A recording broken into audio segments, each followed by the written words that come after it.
prevención de sangre. Para nosotros estudiar la hemostasia, vamos a tener que ver 4 pasos. Uno de los pasos va a ser vasoconstricción o espasmo vascular. El segundo paso va a ser formación del tapón plaquetario. El tercero va a ser formación del coágulo sanguíneo. Y el cuarto va a ser proliferación del tejido adiposo. Vamos a ver cada uno de estos 4 pasos. Pero la hemostasia está compuesta por estos 4 pasos principales. Ahora, vamos a ver primero qué es vasoconstricción o espasmo vascular. ¿Ya? Vasoconstricción. Nosotros sabemos, por histología, ¿no?, que las arterias y los vasos sanguíneos van a tener capas. Desde la más íntima va a ser el endotelio, ¿no? El endotelio. Luego vamos a tener la túnica media.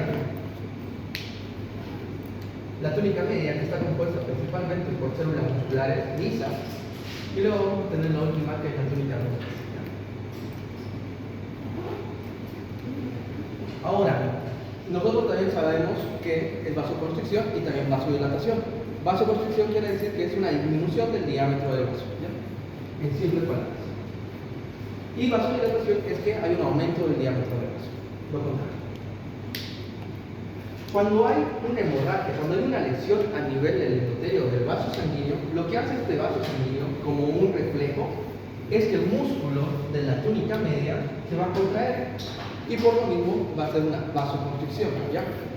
Entonces la sangre va a empezar a disminuir, porque no es lo mismo que pase la misma cantidad de sangre para un vaso que está en vasodilatación que para un vaso que está en vasoconstricción. Eso es por lógica, ¿no? Es como una manguera que es más ancha puede botar más sangre, pero una manguera que es más delgada no botaría de sangre, ¿no? Ahora, por ejemplo, acá vamos a ver un vaso normal y un vaso que está en vasoconstricción. Para que haya hemostasia necesitamos que el primer paso sea la vasoconstricción, para que haya menor disminución de flujo sanguíneo. Ahora, esta vasoconstricción puede ser dada por 3 factores. Puede ser dada por espasmo minógeno local. Cuando nosotros escuchamos el espasmo, es un movimiento involuntario. No sé si alguna vez escucharon que hay movimientos espásticos que son involuntarios, sobre todo por lo que es el pánico. Espasmo miógeno, su mismo nombre lo dice, mio, músculo, ¿ya? Local va a ser un movimiento involuntario mediado por la túnica, células musculares. El segundo, que va a ser por secreción de factores autacólicos. Recordemos un poco el tema de inflamación. Lo vimos en inflamación y les hago recuerdos. En inflamación había lo que es la cascada de la inflamación. Cuando hay una ruptura de lo que es la membrana celular y los fosfolípidos son destruidos, se liberan a lo que es el líquido, al líquido citoplasmático. Este líquido citoplasmático va a tener bastantes cosas, entre estas va a tener a la madre de la inflamación, que es conocida como fosfolipasa 2. ¿Alguien se recuerda que esta fosfolipasa 2 transformaba los fosfolípidos en lo que es ácido araquidónico, ¿ya? Y el ácido araquidónico va a ayudar a que se formen lo que son los productos finales de la inflamación por medio de 2 vías, las ciclooxigenasas y las lipoxigenasas, ¿ya? Pero los productos de inflamación, los productos finales son las prostaglandinas, el tromboxano, A2, también la prostaciclina, los leucotrienos, ¿ya? Eso es el tema de inflamación. Pero aquí en factores autacoides vamos a volver a ver que van a haber factores como el tromboxano A2 que van a ayudar a que el vaso haga una vasoconstricción, porque las células del endotelio son células, también tienen receptores, ¿ya? Son células, tienen membrana celular, también tienen lo que son membrana, tienen proteínas en lo que es la membrana, y esta membrana celular también van a tener receptores para estos factores autacoides, y estos factores autacoides desencadenan que las células hagan una vasoconstricción, se contraigan. Y por último, reflejo nervioso. Recordemos también que en histología vimos lo que es el vasa vasorum, no sé si recuerdan, vasa vasorum, nervus vasorum. Los vasos sanguíneos también van a tener lo que es inervación, pero por medio del sistema nervioso autónomo. ¿Qué quiere decir esto? Sistema nervioso involuntario, el sistema nervioso simpático y el sistema nervioso parasimpático. Los vasos sanguíneos, y esto le va a servir tanto para segundo como para tercero, para fisio también, los vasos sanguíneos, las células del endotelio, tienen más que todo receptores alfa, ¿ya? Alfa 1. Estos receptores alfa son receptores para lo que es adrenalina o noradrenalina. cuando se juntan los receptores alfa con lo que es la adrenalina o la noradrenalina, ¿qué pasa? El vaso se contrae, ¿ya? Hace un reflejo de contracción, vasoconstricción. Es por eso que también es necesario entender esto por reflejo nervioso del vaso. Entonces, esa es la primera etapa para la formación de la hemostasia. ¿Qué era hemostasia, chicos? A ver, Pues se encargaba de cortar la hemorragia. prevención de sangre, prevención de hemorragias, exacto. ¿Ya? El segundo paso, formación del tacón plaquetario. Ahora vamos a ver lo que son las plaquetas. Y aquí vamos a recordar un poco. Las plaquetas, chicos, o también llamados trombocitos, van a tener un valor de 150.000 a 450.000 por metro cúbico, ¿ya? Y van a tener una vida media de 10 días. Recordemos la vida media de los eritrocitos. ¿Cuánto es? ¿Cuánto? Exacto, 120 días. En cambio, estas plaquetas van a durar 10 días. Ahora, les dije al principio que las plaquetas no son consideradas como células, como tal, sino son una porción de una célula más grande. Esa era el megacariocito. Ahora, pero también la plaqueta va a tener lo que son proteínas contráctiles, ¿ya? Porque es una parte de una célula. No será una célula como tal, no tiene núcleo, pero sí tiene otras porciones, tiene otras organelas, como lo son las proteínas contráctiles, y son muy importantes resaltar que la plaqueta tiene proteínas contráctiles. ¿Por qué? Porque estas proteínas contráctiles, cuando las plaquetas se activan, van a hacer que las plaquetas cambien de forma. Ahorita, por ejemplo, estamos viendo una plaqueta inactivada, ¿ya?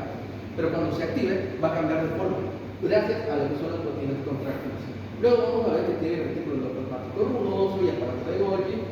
También vamos a ver que necesita mitocondrias para la energía, y también vamos a necesitar saber que tiene gránulos citoplasmáticos. Pero estos gránulos citoplasmáticos de las plaquetas van a contener algo muy importante, ¿ya? Sus gránulos citoplasmáticos de la plaqueta van a tener un producto llamado tromboxano A2, ¿ya? Tromboxano A2, así se llama, tromboxano A2. Este tromboxano A2 también les dije anteriormente en lo que es la vasoconstricción, que el tromboxano A2 también formaba parte de lo que son los factores antacoides que ayudaban a que se produzca una vasoconstricción. El tromboxano A2 también va a ayudar a que se produzca la vasoconstricción, pero también va a ayudar a que las plaquetas lleguen más al sitio de lesión. Otra parte para la que es la hemostasia es la formación del tapón plaquetario, ¿ya? Ahora vamos a ver cómo es que se van a formar las plaquetas, cómo se va a formar el tapón plaquetario. Por ejemplo, acá arriba, en la primera imagen que pueden ver, es un vaso sanguíneo normal que va a tener su endotelio, que es un endotelio siempre plano, y ahí ven las plaquetas de color y están circulando. El endotelio normal, un endotelio sano, tiene factores anticoagulantes que evitan que las plaquetas se vayan pegando al endotelio. Cuando es un endotelio sano, un vaso sanguíneo sano, tiene factores anticoagulantes, ¿ya?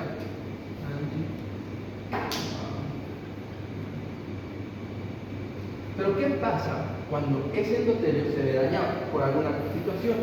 Como pueden ver en la segunda imagen, ha habido una lesión a nivel de estas células endoteliales. Ha habido una lesión. Cuando hay una lesión, el endotelio secreta factores procoagulantes, ¿ya?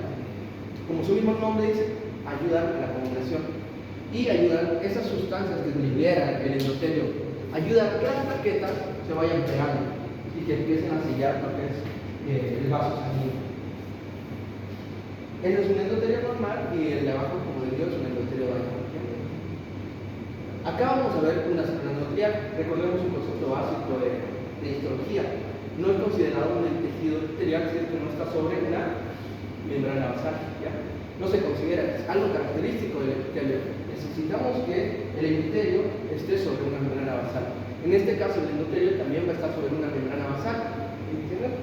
Pero cuando se destroza el endotelio, la membrana basal va a estar expuesta, ¿ya? Y cuando va a estar expuesta el endotelio, su membrana basal va a tener dos componentes importantes. Digamos que la célula murió, su membrana basal va a tener dos componentes. Estos dos componentes, uno va a ser el factor de von Willebrand, y es un muy importante factor, y el otro va a ser el colágeno, ¿ya? Entonces, cuando la célula muere, imagínense que estas células que están ahí, las sacamos, va a estar ahí la membrana basal, Entonces va a estar expuesto tanto el factor de von Willebrand como el colágeno. Y estos factores son los que hacen que se agregue la plaqueta. A estos factores son los que se une la plaqueta. Como pueden ver, la plaqueta va a empezar a unirse a estos factores. Pero para que se una la plaqueta, vamos a tener que pasar 4 pasos. 1, adhesión plaquetaria, formación de la plaqueta, secreción del contenido de los gránulos y el último que va a ser agregación plaquetaria. Esos pasos tienen que ser importantes para que la plaqueta se una a lo que son el factor de von Willebrand y el colágeno. Ahora, les dije, la plaqueta también va a tener lo que son proteínas, va a tener lo que es un citoesqueleto, va a tener lo que es similar a toda una célula normal. Entre ellas va a tener receptores. Estos receptores o glicoproteínas que van a estar en la plaqueta se van a unir a lo que son el factor de von Willebrand y el colágeno. Pero ¿qué receptores en específico? Aquí están los nombres, ¿ya? La glicoproteína 1B se va a unir a lo que es el factor de von Willebrand. Mientras que la glucoproteína 1A o 2A, también conocida, se va a unir a lo que es el colágeno. Son estas dos uniones que van a hacer que se produzca la primera porción de la coagulación y la adhesión plaquetaria, ¿ya? Cuando la plaqueta se une tanto al factor de von Willebrand como al colágeno, el factor de von Willebrand es esta estrellita negra que pueden ver ahí, y el colágeno va a ser esa nubecita, ¿ya? Se van a unir y la plaqueta va a cambiar de forma, como les digo. Va a cambiar. Su forma inactiva es redonda, pero su forma activa, como lo menciona el Robbins, tiene una forma de erizo de mar, así lo menciona el Robbins, ¿ya? Pero a mí me parece más como un pulpo o algo así. Entonces cambia su forma. Y ahí vamos a decir que la plaqueta cambió su forma y ya está activa. Entonces tenemos que la plaqueta se activó, cambió su forma y también cambiaron las glucoproteínas que estaban en la membrana de la plaqueta. Ya no van a ser glucoproteínas 2A, 1A, 2A, sino van a ser glucoproteínas 2B, 3A. Cambió su nombre, ¿ya? ¿Y por qué es necesario que cambie también su glucoproteína? Porque como cambió, también se va a unir a otro producto. ¿A qué producto se va a unir? Al fibrinógeno. Este fibrinógeno está en el plasma normalmente, les dije no, el plasma, la sangre tiene una porción líquida, una porción sólida, la porción líquida está compuesta por lo que es el plasma, pero el plasma también tiene proteínas, tiene hormonas, nutrientes, factores de crecimiento. Uno de esos va a ser el fibrinógeno. Este fibrinógeno va a estar sintetizado a nivel de lo que es el hígado. El hígado es la base donde se van a sintetizar la gran mayoría de proteínas. Cuando hay una falla en lo que es el hígado, va a haber toda una falla en lo que son las proteínas. No es la única proteína importante que se detecta. Es para que lo entiendan. Ahora vamos a ver la secreción de los gránulos citoplasmáticos de la plaqueta. Cuando una plaqueta se une a lo que es un endotelio dañado, ya cambió de forma, ya no es su forma inactiva, también sus gránulos que tiene dentro van a ser secretados. Y estos gránulos les dije que tenían lo que es tromboxano A2. El tromboxano A2 tenía dos funciones, uno, vasoconstricción y otro, agregación plaquetaria. ¿Qué quiere decir esto? Atraía más plaquetas para que vengan. Entonces, una plaqueta que cambió de forma va a secretar estos gránulos que tiene el tromboxano A2 y se va a liberar. Y como le digo, el tromboxano A2 va a traer, es un quimiotáctico. Vimos factores quimiotácticos antes, ¿lo ven? En lo que son inflamación, vimos factores quimiotácticos. Y acá vamos a ver otro. Es un factor quimiotáctico. Cuando hablamos de un factor quimiotáctico es algo que atrae. Por ejemplo, los mosquitos son atraídos a lo que es el calor, ¿no? Entonces el calor sería un factor quimiotáctico para los mosquitos. Cuando hablamos, por ejemplo, del azúcar, el azúcar también podría ser un factor quimiotáctico para que son las hormigas, los insectos vienen por el azúcar. En este caso, el factor quimiotáctico va a ser el tromboxano A2. ¿Para qué? Para que vengan más plaquetas. Y la liberación del tromboxano A2 y el cambio de las plaquetas se considera la activación plaquetaria.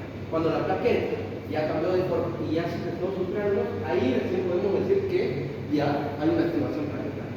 Antes no, esa es pregunta que se hace en los que son huesos, ¿ya? ¿Cuándo ocurre la activación plaquetaria? Esa pregunta, y algunos le ponen solamente cuando la plaqueta cambia de forma. No, es cuando la plaqueta cambia de forma y secreta los gránulos. Ahí es cuando ya empieza a haber la activación plaquetaria. La agregación plaquetaria va a ser la cascada por el trombosana 2, como les digo. Por ejemplo, acá vamos a ver un endotelio y acá ya vamos a ver bastantes plaquetas que ya han sido activadas, ya han liberado su factor de su trombosana 2 y también ya han cambiado de forma. Y también les dije ¿no? que había una proteína muy importante que se unía a lo que es acá. Esta glucoproteína que cambió, cuando cambió también la forma de la placa era la glucoproteína 2B3A, que también se unía a lo que es el fibrinógeno. El fibrinógeno va a ser como, el fibrinógeno va a ser como si nosotros pusiéramos, les vuelvo a hacer el ejemplo de la pared, para formar un coágulo nosotros ponemos lo que son ladrillos, pero para que la pared no se caiga tenemos que poner cemento, ¿verdad? Cuando nosotros vamos a poner lo que es fibrinógeno, solamente estamos poniendo lo que son los ladrillos. Necesitamos que el fibrinógeno pase a fibrina, pero para que pase el fibrinógeno a fibrina necesitamos de otra proteína, que es la trombina. La trombina va a hacer que cambie el fibrinógeno que se unió a las plaquetas, ¿no ve? Porque las plaquetas también cambiaron y cambió su receptor. Que voy a poner lo que es fibrinógeno. Ya, el fibrinógeno y las plaquetas se unieron, pero necesitamos que cambie esto a fibrina para que sea una conexión mucho más fuerte. Y para que cambie a fibrina necesitamos otra proteína que va a ser la trombina. No sé si escucharon alguna vez el tiempo de trombina, eso, el tema de cuando una persona se va a hacer una operación, una cirugía, siempre se pide todo esto, ¿ya? Todos estos valores, tiempo de trombina, protrombina, todo esto. Entonces no es necesario entender, la trombina es necesaria para que cambie de fibrinógeno a fibrina. Y como les digo, cuando cambia de fibrinógeno a fibrina, la unión se hace mucho más fuerte. Entonces es necesario. Ahora vamos a hablar sobre la cascada de la coagulación. Esto es importante. El primer tema, hablamos sobre lo que es la cascada de las caspasas. Eso también lo tienen que poner. Lo voy a poner acá de todas las cascadas que hemos hablado hasta el día de hoy. ¿Ya? Son muchas, sí, pero son necesarias para que puedan aprender. La primera era la cascada de las caspasas. Esta cascada de las caspasas está en lo que es la apoptosis. Mediaba la apoptosis. Luego vimos lo que es la cascada de la inflamación.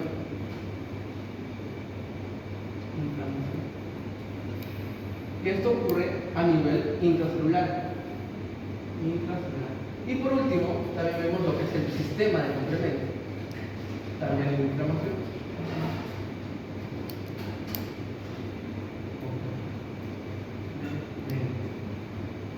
Y ahora vamos a ver lo que es la cascada de la coagulación. Sistema de ¿Cuál? Sistema de complemento. ¿Cómo se llama? El sistema de complemento. Todas estas cascadas están mediadas por proteínas. Todas son proteínas. ¿Ya? Acá se dan cuenta lo importante que son estas proteínas. ¿Ya? La cascada de la coagulación es un proceso integrado de una serie de proteínas, para la redundancia, plasmáticas, con nombres numéricos romanos. A los de la cascada de la coagulación se los van a conocer con números romanos. ¿Qué quiere decir esto? Que va a haber un número de 13 factores de la coagulación.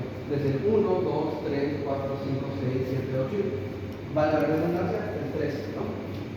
Pero hay un factor que no existe en la cascada de la coagulación, que es el factor 6. ¿Ya? El factor 6 no existe. No sé por qué, todavía no lo averigué.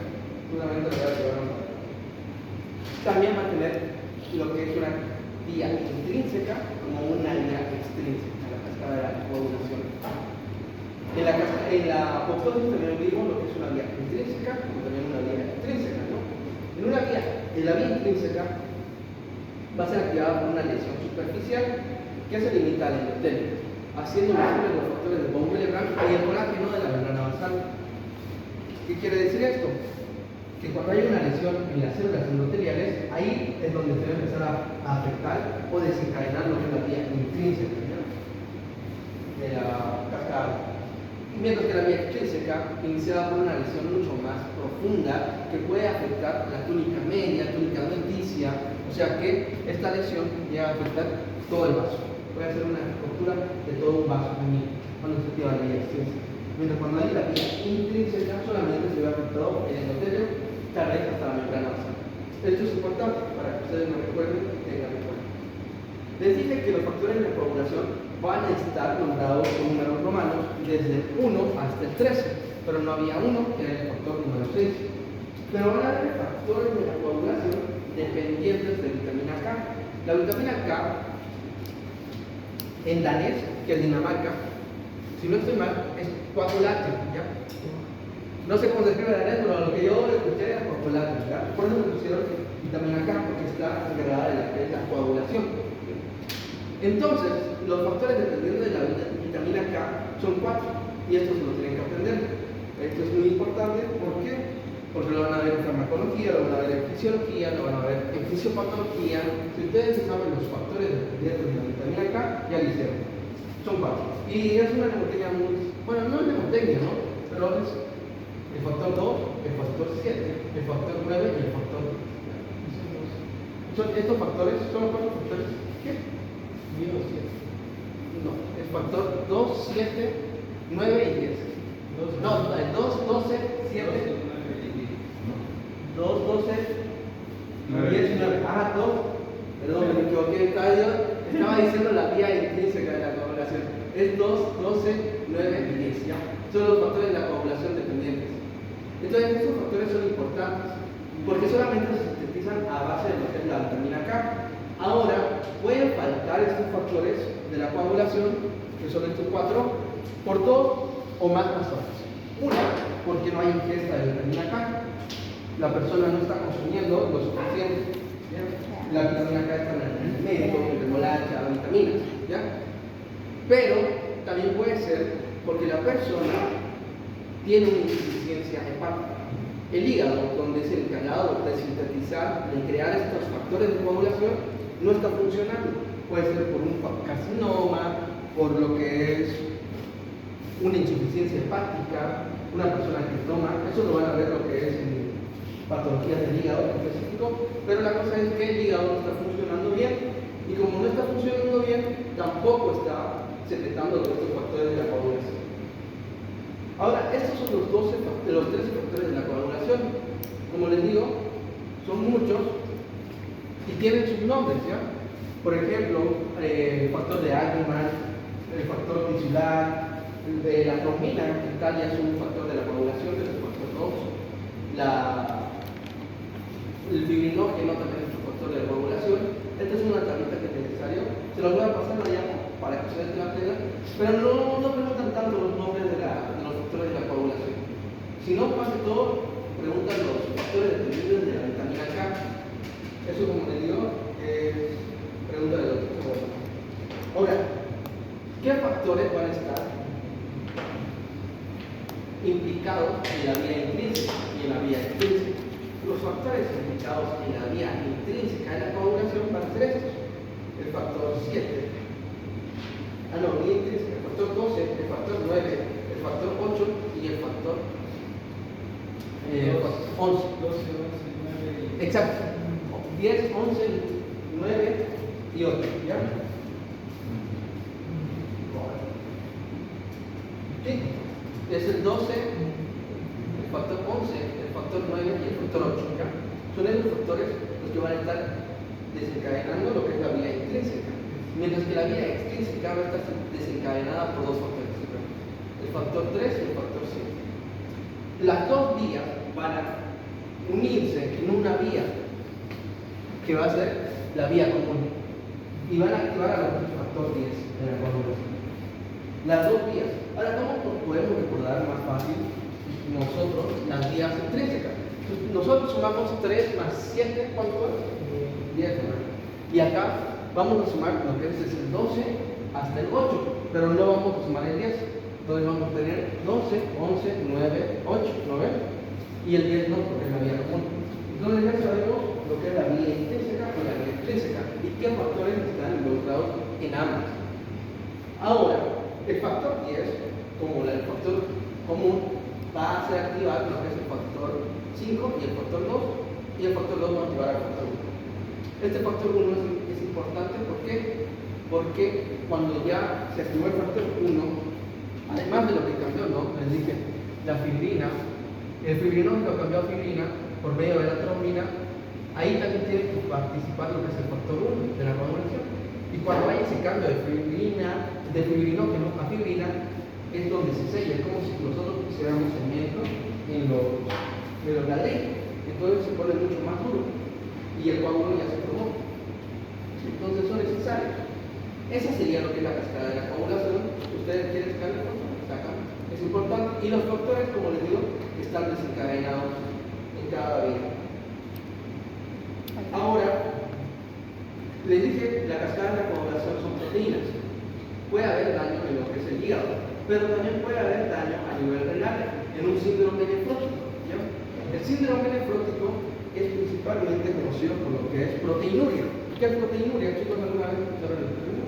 Cuando la orina hay proteínas. Exacto, donde la orina hay proteínas. ¿Y qué proteínas también van a haber? Van a haber proteínas de la cascada de la coagulación. O sea, que cuando hay un síndrome nefrótico, hay proteinuria, y esas proteínas, además de lo que son las proteínas como la albúmina, proteínas que van a ayudar en lo que es el plasma sanguíneo, mantener las presiones, también van a estar secretándose lo que son estas proteínas. Una persona que tiene síndrome nefrótico tiene problemas de coagulación, tiene problemas de hemostasia. ¿Ya? Importante. Vamos a ver lo que es edema y derrames. Acá es importante. Edema, un concepto básico, es la acumulación de líquidos en el espacio intersticial. Eso es un edema. Si a ustedes les preguntan qué es un edema, es una acumulación de líquido en el espacio intersticial. Pero si le preguntan a ustedes qué es un derrame, es una acumulación en las cavidades. Acá es esto es un derrame. Un derrame es una acumulación de líquido en las cavidades, mientras que el edema es una acumulación de líquidos a nivel intersticial. Ahora, cuando hay un edema, va a haber lo que es un aumento del volumen de los tejidos. Como se puede ver acá en la imagen, vamos a ver que hay un volumen del tejido. Crece, hay una tumefacción. Y el edema va a tener lo que es el signo de Godin o el signo de la fobia. Una persona que tiene un edema generalizado, cuando hay edema generalizado, se lo conoce como anasarca, ¿ya? En este caso, anasarca se conoce como un edema generalizado por todo el cuerpo. Una persona está completamente hinchada. Y el edema puede suceder por muchas causas. Pero también es muy peligroso cuando hay edema en lo que es el pulmón. ¿Por qué? Porque les dije que era edema. Un concepto básico de edema. Acumulación de líquido En el espacio intersticial.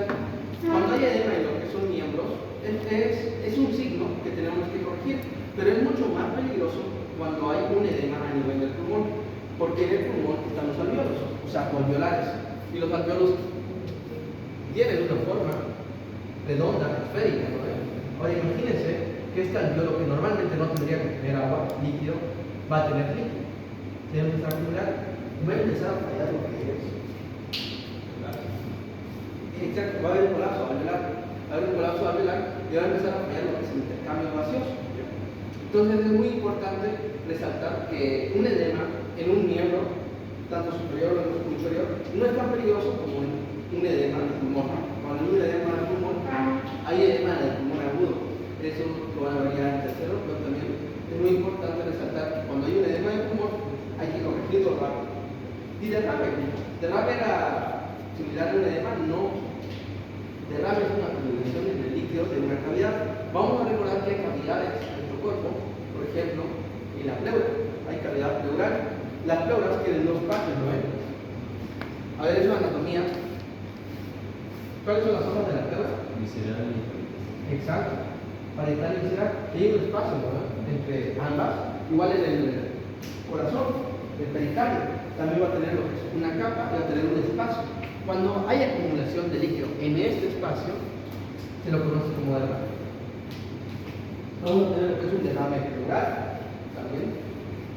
También vamos a tener lo que es una ascitis, en la parte del abdomen. Cuando hay acumulación en el estómago, en la parte del abdomen, se lo conoce como ascitis. Y nosotros vamos a ver que va a haber signos importantísimos que son característicos de la ascitis. Por ejemplo, el signo de la oleada. ¿Qué quiere decir esto? Esto ya les voy a enseñar un poco de signos para detectar la ascitis.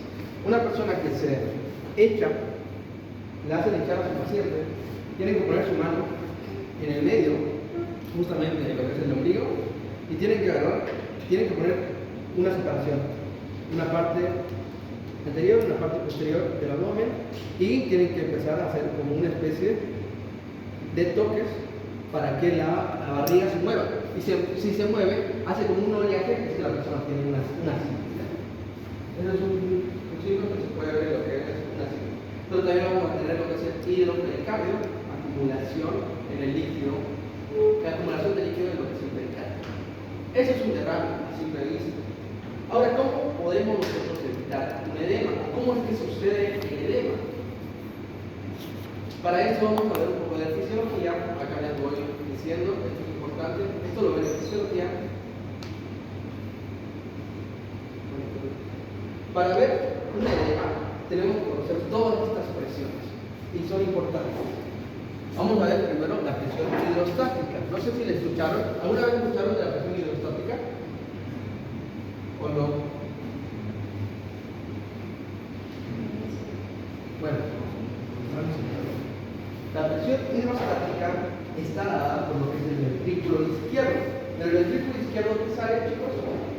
Del ventrículo izquierdo, por lo que es el callado aórtico, sale la sangre, ¿no? Aquí voy a dibujar el corazón, un ventrículo izquierdo.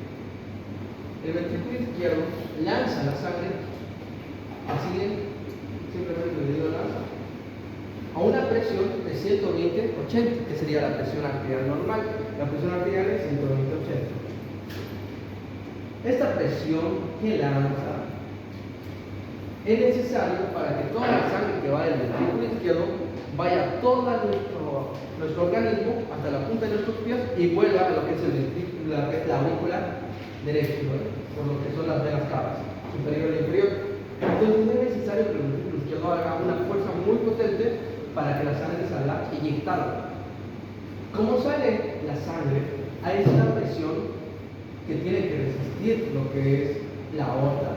Se lo conoce como presión hidrostática. Aquí les digo un vaso que sería la aorta. La presión hidrostática, ¿qué hace? Tiende a sacar la sangre del vaso sanguíneo. Quiere sacar la sangre del vaso sanguíneo. A esta presión se la conoce como presión hidrostática. Pero hay otra presión que evita que la sangre salga del vaso sanguíneo. A esta presión se la conoce como presión oncótica o coloidosmótica.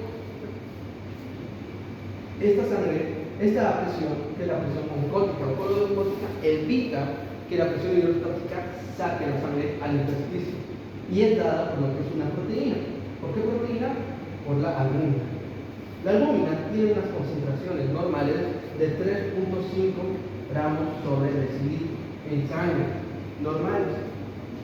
Entonces, esa proteína lo que hace es que evita que la sangre salga del vaso sanguíneo. Y esas dos fuerzas están en contra. Por ejemplo, es un decir, no les estoy dando un dato exacto. Imaginemos que la presión hidrostática va a ser 20 y la presión coloidosmótica va a ser 18. Nosotros tenemos que restar. Y vamos a restar 20 menos 18, va a salir 2, ¿no ven? Este 2% de líquido que sale, la presión hidrostática es fuerte, pero saca un pequeño porcentaje de lo que es el líquido. Este pequeño porcentaje, que sería 2, va a ser devuelto a la sangre por lo que es el drenaje linfático. El drenaje linfático, los vasos linfáticos meten este 2% que sobró otra vez a lo que es la circulación. Lo vuelven a llevar a lo que es el vaso sanguíneo. Y por eso es que las personas ahorita no estamos edematizadas, no estamos hinchados, porque nuestra sangre se mantiene en el vaso sanguíneo. Si es que hubiera una variación en lo que son la presión hidrostática y la presión coloidosmótica, ya se produciría un edema. Por ejemplo, ¿cómo podemos ver? La presión hidrostática les dije que estaba dada por lo que es el corazón, ¿lo ven? El ventrículo izquierdo. Si nosotros tenemos lo que es una insuficiencia cardíaca, el corazón no funciona. Insuficiencia, ¿qué quiere decir esto? es insuficiente, no está cumpliendo su función. El corazón no está expulsando la misma cantidad de sangre, ni con la misma fuerza. La presión arterial va a bajar, ya no va a ser 120/80. La persona está disminuyendo lo que es su presión isostática. Normalmente tendría que ser 20, pero ya no va a ser 20, va a ser 18, imagínense, ¿ya? Y la presión coledoosmótica también se mantiene, 18. Todavía está una persona, tiene una insuficiencia cardíaca, pero todavía no hay presentaciones clínicas. Si la persona sigue empeorando, su insuficiencia cardíaca continúa, porque la insuficiencia cardíaca continúa hasta el paso o hasta el momento de causar lo que es un paro cardíaco, que es diferente. Un paro cardíaco es cuando el corazón completamente se detiene. Mientras una insuficiencia cardíaca, no. Eso lo vamos a ver en el próximo tema, que es patología del corazón. Es muy interesante.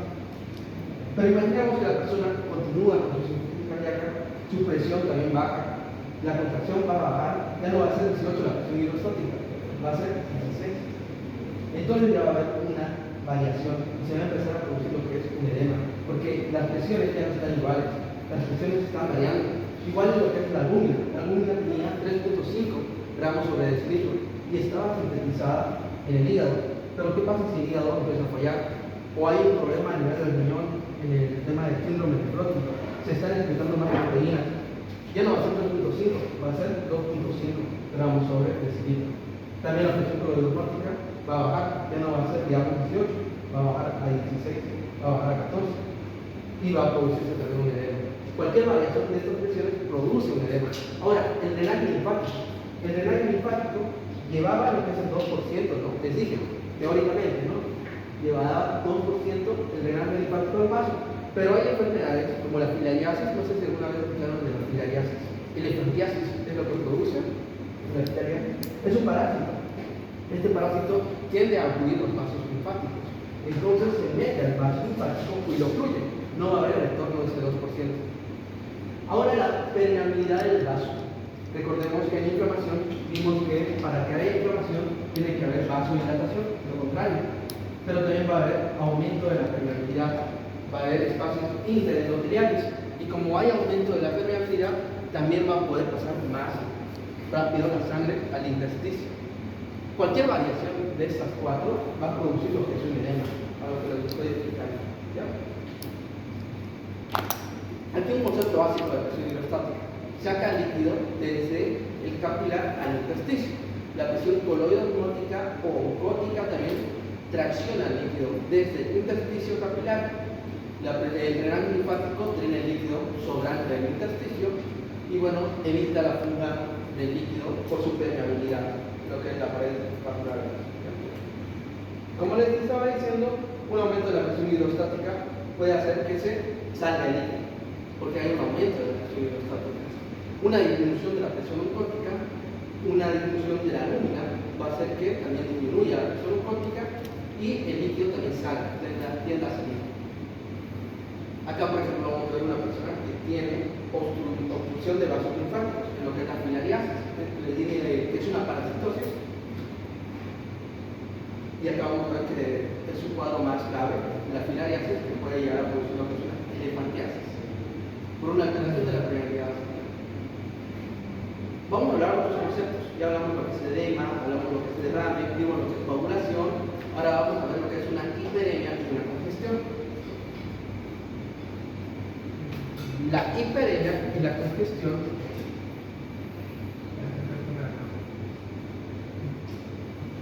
si tienen preguntas, me la hacen, chicos, para que podamos resolver.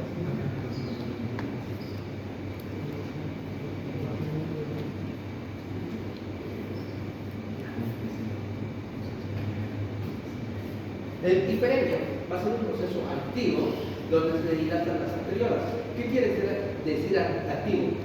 Una hiperemia puede estar en lo que es una contracción muscular. Un proceso activo es algo que yo hago activamente. Por ejemplo, ahorita yo estoy caminando, estoy moviendo mis músculos. Mis músculos están activos, ¿no ves?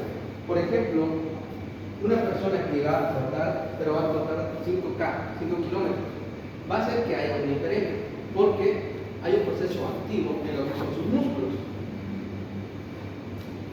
por lo que fluye más sangre a lo que es el músculo. Y al otro, cuando hay una hiperemia, se produce lo que es un eritema. pongámoslo así. Vamos a poner acá un órgano. Este órgano va a ser lo que es el hígado. El hígado está nutrido por lo que es la arteria hepática, ¿no? La vena porta, no importa, es un esquema. ¿Ya? Entonces, vamos a imaginar que acá vamos a tener 5 eritrocitos. No son 5, ¿no? No son más lo que hay en la circulación del hígado. Pero imaginemos que son 5. Cuando hay una hiperemia, estos 5 eritrocitos llegan y se empiezan a acumular. Y cuando pasa la actividad donde se necesitaba, por ejemplo, cuando se activa el hígado, cuando una persona come bastantes grasas, el hígado tiene que sintetizar la bilis, porque la bilis se sintetiza en lo que es el hígado, se almacena en lo que es la vesícula biliar, ¿no? Entonces hay un aumento del funcionamiento hepático. Entonces va a haber más glóbulos rojos, ¿por qué? Porque los glóbulos rojos llevan oxígeno y las células, los hepatocitos, necesitan oxígeno para trabajar. Entonces se empiezan a acumular estos eritrocitos. Digamos que eran 5, ¿no? Aquí dice más. Pero cuando ya se pasó el estímulo activo, los eritrocitos salen. Los 5 eritrocitos salen, pero en el momento donde se estaban activando, donde estaba realizando su función, el hígado, estuvieron ahí y se volvió color rojo. Se lo conoce como eritema. Cuando hay una hiperemia, hay lo que es una acumulación de sangre oxigenada y se vuelve rojo. Igual como les digo, una persona que corre 5K va a llegar otra vez con su mejilla rojísima, ¿no? Porque hay una acumulación de rubor. Ahora, la congestión es un proceso pasivo donde hay disminución del drenaje, ya no es un proceso activo, ¿ya? Entonces no es un proceso donde yo esté realizando o necesite, digamos, más sangre en este órgano, sino es un proceso pasivo. No lo necesito, pero por alguna razón se está acumulando la sangre, ¿ya? Ahora, lo que pasa es que en un eritema salían 5 eritrocitos, ¿no? Y entraban 5 eritrocitos, no pasaba nada. Pero en una congestión entran 5 eritrocitos y salen 2 eritrocitos, o 3, ya no salen la misma cantidad de eritrocitos. ¿Por qué? Porque puede haber lo que es una obstrucción al nivel venoso, ¿ya?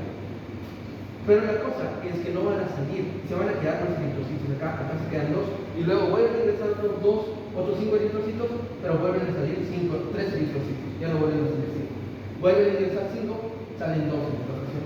Entonces, los eritrocitos que se van a empezar a quedar acá, van a empezar a dar su oxígeno, pero también van a empezar a recibir lo que es el dióxido de carbono. Y como empiezan a recibir el dióxido de carbono, van a empezar a tener hemoglobina desoxigenada. Y esta hemoglobina desoxigenada tiene un color que es medio morado, azulado, y se va a conocer como cianosis. En una congestión, la persona va a tener una cianosis color morado o azulado, se podría decir. Es característica. Entonces, cuando nosotros vemos que hay una hiperemia, vamos a ver que la persona va a tener lo que es un eritema. Pero cuando tiene una congestión, va a tener lo que es una cianosis. Ahora, vamos a ver trastornos hemorrágicos. Aquí vamos a ver lo que son las petequias, púrpuras, equimosis o hematomas. Se debe a defectos en la pared vascular, defectos en los factores de la coagulación. ¿Cuántos eran los factores de la coagulación? ¿Recuerdan? 3. Acá vamos a ver las petequias, que van a ser hemorragias puntiformes de 1 a 2 milímetros. Como se puede ver aquí en la imagen, son esos puntitos. Y acá, las petequias son muy conocidas acá en Santa Cruz por un signo y por una enfermedad que es el dengue, ¿ya? Cuando una persona tiene dengue, se le hace la prueba del torniquete. ¿En qué consiste esta prueba del torniquete? Su mismo nombre lo dice. Se consiste en que a la persona que se sospecha que tiene dengue, se le pone un torniquete y se le corta la circulación por unos segundos.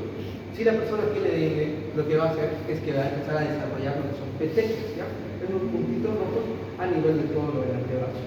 Estas petequias ocurren en el dengue, como les digo, pero no solamente en el dengue, también van a ocurrir en otras enfermedades. Pero es un trastorno hemorrágico y son de 1 a 2 milímetros. Las púrpuras son hemorragias más grandes, que son de 3 a 9 milímetros, como se puede ver en la imagen. Las equimosis son mucho más grandes, que son de 1 a 2 centímetros, y los hematomas, o también conocidos como moretones, estos son los más grandes, son hemorragias técnicamente subcutáneas que van a ser mayor a 12 milímetros. Esos son los trastornos hemorrágicos más comunes. Trombosis. Dijimos y hablamos de coágulos. Los coágulos estaban formados por lo que son estrapón plaquetario. Un coágulo está formado por estrapón plaquetario. Ustedes ya saben, las plaquetas tienen una forma activa y una forma inactiva, ¿verdad? Pero también las plaquetas necesitan de otras proteínas, como la cascada de la coagulación, los factores de la coagulación, todo eso va a formar un coágulo. Y está bien, cuando una persona tiene una hemorragia, es necesario que se forme un coágulo. Pero cuando hay un exceso de este coágulo que empieza a crecer, por alguna razón empieza a crecer y a ser más grande, se lo conoce ya como una trombosis, un trombo. Un trombo va a ser producido por una triada. ¿Se acuerdan de la tetrada de Celso? Esa es una inflamación, tetrada de Celso o pentada de Celso actualmente. Rubor, calor, dolor. ¿Se acuerdan? Ya, entonces, esto es algo que también tienen que añadirlo. Esta es la triada para que se forme lo que es la trombosis. Va a ser la triada de Virchow. ¿Ya? Virchow. Pregunta para el doctor Samuel. Triada de Virchow.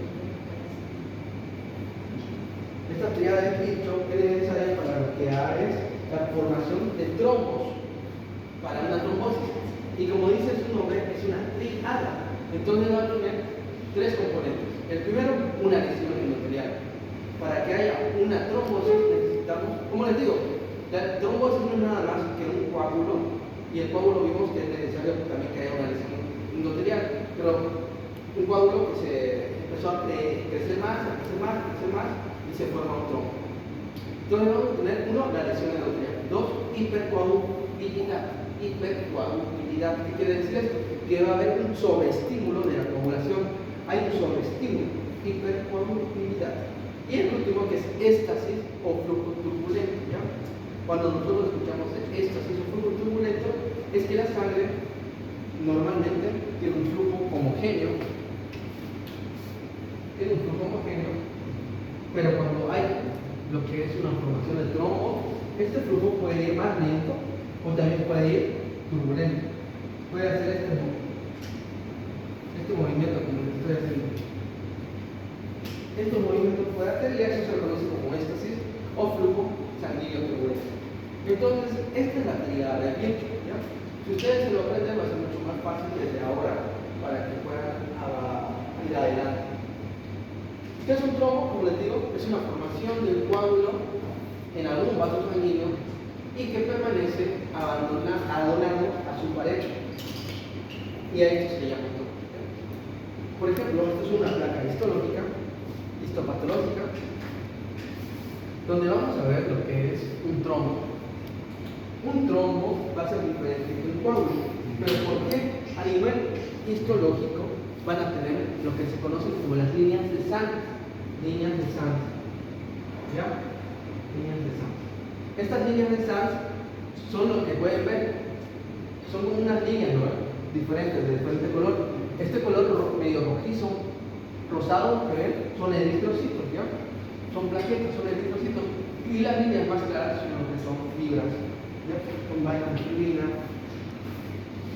Que la fibrina antes era fibrinógeno, pero se convirtió en fibrina por lo que es la trombina, ¿no? Y estas líneas son conocidas y son características y se las conoce como líneas de sangre, ¿ya? Son características de los trombos. Yo recuerdo que este año entró una pregunta, no, el anterior año, entró una pregunta a esto: ¿cuál es la diferencia entre un trombo y un coágulo? Porque, como les digo, antes de que sea trombo, era un coágulo.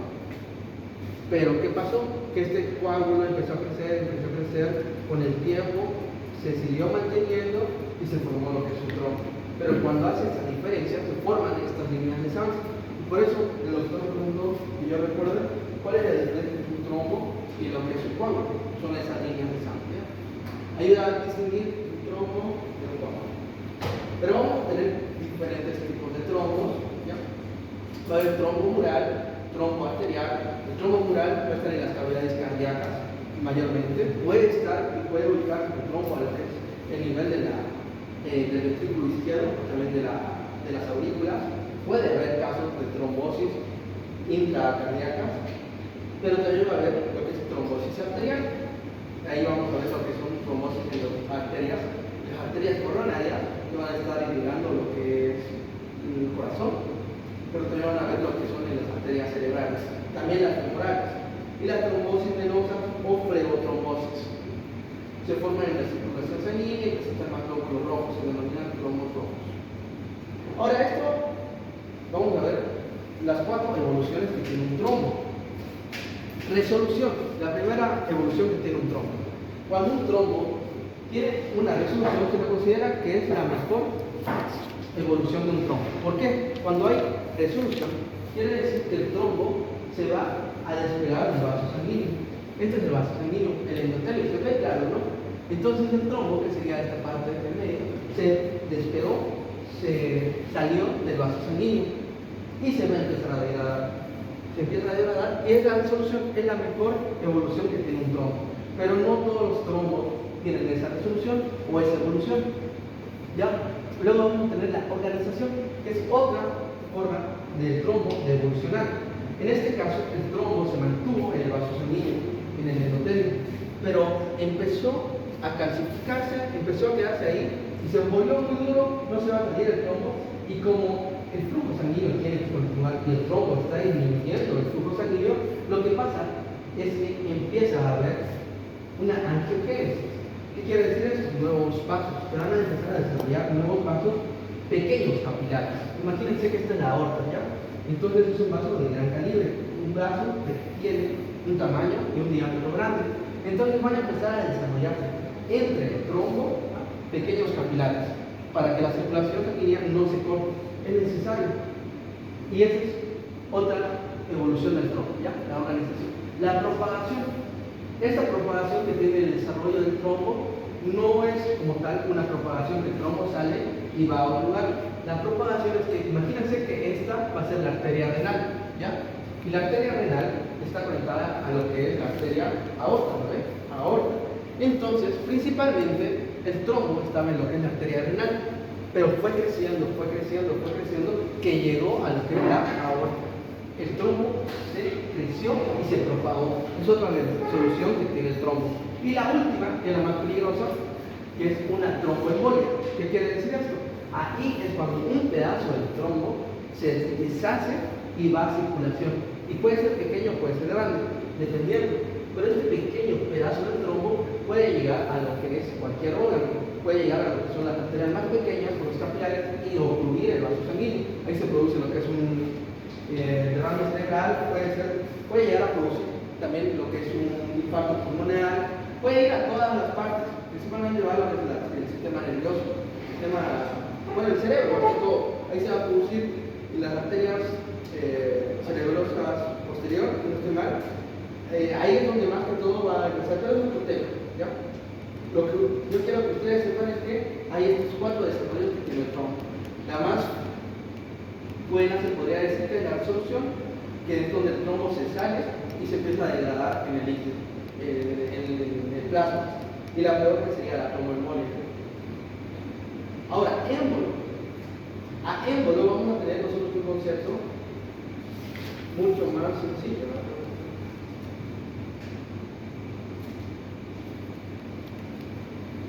Émbolo va a ser cualquier sustancia capaz de obstruir un vaso sanguíneo. Como les digo, cualquier sustancia líquida o gaseosa. Entonces quiere decir que va a haber émbolos sólidos, émbolos líquidos, émbolos gaseosos. Entonces, émbolo, no quiero que solamente piensen en tromboembolia. Tromboembolia es un desarrollo del trombo. El trombo puede llegar a producir una embolia, se conoce como tromboembolia.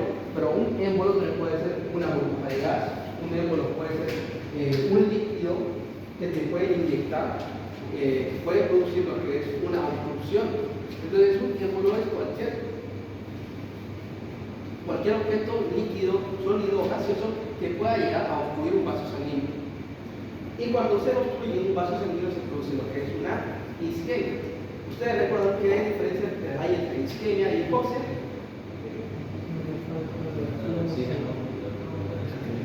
Exacto, cuando el oxígeno y la otra falta de flujo sanguíneo, ¿no? ¿Cuál es peor? La isquemia. Exacto. Como les digo, un émbolo puede ser un fragmento del trombo. un fragmento de un trombo y se lo considera como un trombo embólico. Pero también puede ser por la formación de tejido nuevo en una embarazada que puede producir un émbolo de líquido amniótico. También se puede llegar a producir un émbolo graso o un émbolo de grasa por una fragmentación de aterosclerosis. Una ateroma es una placa de grasa que está ubicada en los vasos sanguíneos. Eso lo vemos en patologías de vasos. Cualquier sustancia líquida, sólida o gaseosa que llegue a obstruir un vaso es considerado un émbolo. Eso es algo importante que ustedes tienen que tener. Infartos. Un infarto es una zona de necrosis, una necrosis coagulativa. Vimos que hay tipos de necrosis, ¿no ven? Necrosis coagulativa, lipoafectiva, necrosis grasa, gaseosa, hay altos tipos de necrosis. Pero una necrosis coagulativa también es característica de los infartos. ¿Alguien se acuerda qué órgano es característico de una necrosis lipoafectiva?